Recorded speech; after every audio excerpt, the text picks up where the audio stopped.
Ciao, je vous propose d'écouter ou d'entendre Paul Rhodes, qui est un peintre, sculpteur, architecte, penseur américain, français, qui aime bien le vin surtout de Chinon.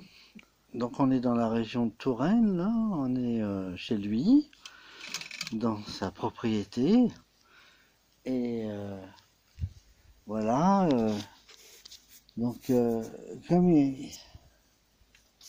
il a des avis assez tranchés sur l'art, et d'ailleurs on a eu des discussions assez intéressantes, il m'a appris beaucoup de choses sur la différence entre la peinture en tant qu'art qui a des choses à dire de façon spécifique, et la peinture comme décoration, l'art décoratif, voilà. Donc et alors l'intérêt c'était de savoir à quel moment la peinture s'est autonomisée.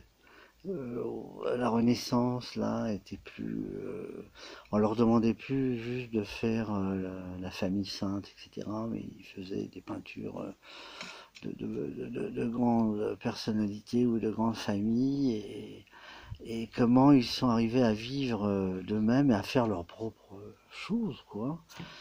Et quels sont ces différents courants qui ont scandé l'histoire de l'art, de la peinture, mais aussi d'autres arts. Et à quel moment ça a basculé et que cet esprit inventif s'est un peu essoufflé. Alors à quelle époque?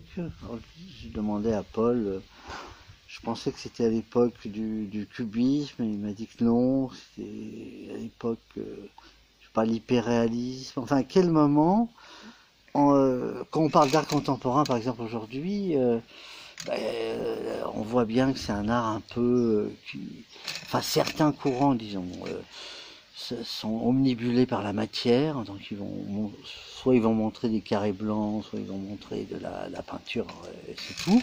Donc il y avait quelque chose de politique, parce que qu'est-ce qui avait fait carré blanc sur fond blanc? C'est Maïkovski, non? Oui, Malevich. Malevich. Mais ça, c'était pour une question politique, de dire que, au fond... Non, non, c'était plutôt métaphysique. Ah oui, tout est conceptuel, Non, c'était tout est construction sociale. C'est Oui, comme on dit bizarre. aujourd'hui pour le sexe, et on disait déjà ça pour la peinture. Non, mais Toutes les constructions, c'est-à-dire on peut détruire, reconstruire, on fait ce qu'on veut. Alain Besançon explique que... Alain Besançon est un philosophe et un historien des idées. Oui, dans l'image interdite, il explique bien que dans les cas de Malevich et Kandinsky et machin là, qui est allé aux États-Unis, qui a fait Broadway Boogie Woogie, les noms m'échappent, les noms que je connais mieux que le mien. Enfin, des Français? Oui, ouais, non, c'était un... Klein, c'est pas Klein. Non, non, non. Le bleu de Klein. Non, non, ça c'est l'art contemporain. Mais non, dans les Soulage. Les bleus, c'est pas bien. Soulage. Le noir. Ah non, non, oui, mais faire que ça. Non, Besançon, il expliquait. il avait essayé de polémiquer avec Soulage. Oui. Au début du buffet, au Soulage, oui.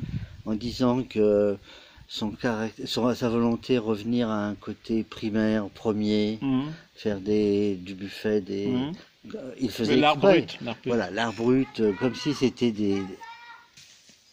Besançon expliquait que ces peintres-là, ils avaient des raisons mystiques. Il explique ça, c'est très documenté. Paul, c'est magnifique, hein,